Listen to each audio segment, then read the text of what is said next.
الرحيم مالك يوم الدين إياك نعبد وإياك نستعين اهدنا الصراط المستقيم صراط الذين أنعمت عليهم غير المغضوب عليهم ولا الضالين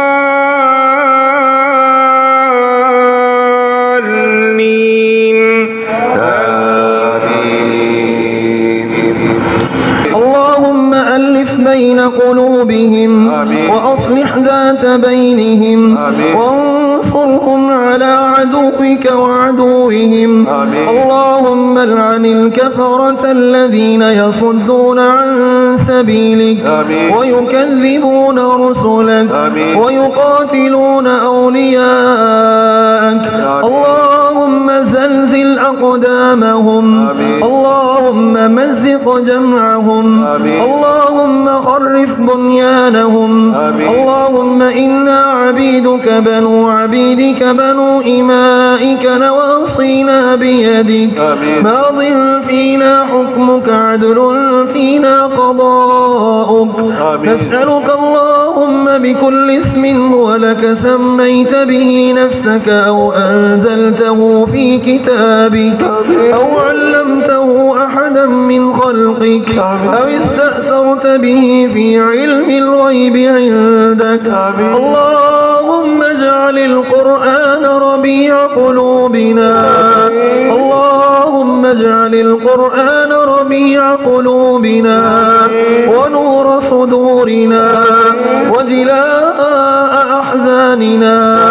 وذهاب همومنا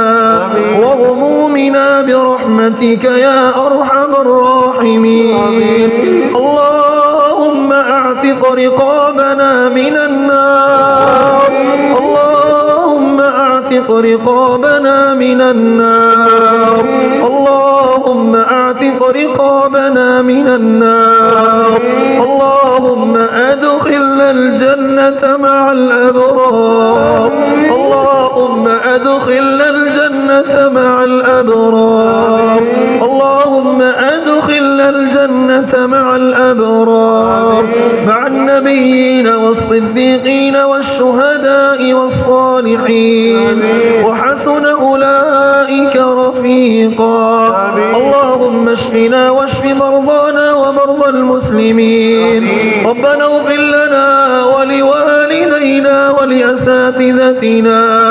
ولجميع المسلمين والمسلمات يا قاضي الحاجات اقض حاجاتنا وحاجات المسلمين اللهم اكفنا بحلالك عن حرامك وأغننا بفضلك عمن سواك ربنا لا تذرنا فردا وأنت خير الوارثين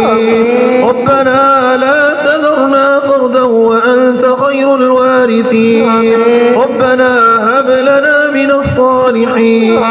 ربنا هب لنا من الصالحين ربنا تقبل منا إنك أنت السميع العليم وتب علينا إنك أنت التواب الرحيم وصل اللهم وسلم على نبينا محمد وعلى آله وصحبه أجمعين.